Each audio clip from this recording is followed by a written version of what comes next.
بسم اللہ الرحمن الرحیم۔ السلام علیکم ورحمۃ اللہ وبرکاتہ۔ آپ دیکھ رہے ہیں اسلامی نظریاتی چینل۔ اس چینل میں آپ کو درس قرآن کے علاوہ دین کے ہر موضوع پر تقریباً ویڈیو ملتی رہے گی۔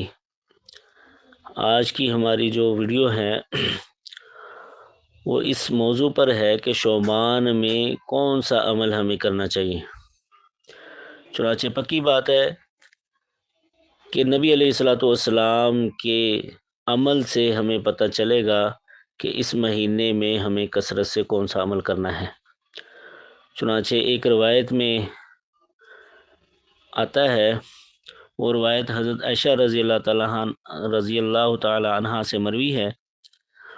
وہ فرماتی ہیں کہ رسول اللہ صلی اللہ علیہ وسلم مسلسل نفلی روزے رکھتے جاتے تھے اس شعبان کے مہینے میں، یہاں تک کہ ہمیں خیال ہونے لگتا تھا کہ اب آپ بے روزہ نہیں رہیں گے، اور جب روزے رکھنے چھوڑتے تو اتنے دن چھوڑتے چلے جاتے تھے کہ ہمیں خیال گزرنے لگتا تھا کہ اب آپ نفلی روزہ نہیں رکھیں گے۔ اور مزید حضرت عائشہ رضی اللہ عنہا فرماتی ہیں کہ میں نے نہیں دیکھا کہ رسول اللہ صلی اللہ علیہ وسلم نے کسی مہینے کے پورے روزے رکھے ہوں سوائے رمضان المبارک کے مہینے کے۔ اور پھر فرماتی ہیں میں نے رسول اللہ صلی اللہ علیہ وسلم کو نہیں دیکھا کہ شعبان کے مہینے سے زیادہ کسی دوسرے مہینے میں نفلی روزے رکھے ہوں۔ اور ایک روایت میں ہے کہ آپ چند ایام کے علاوہ پورے شعبان کے روزے رکھتے تھے۔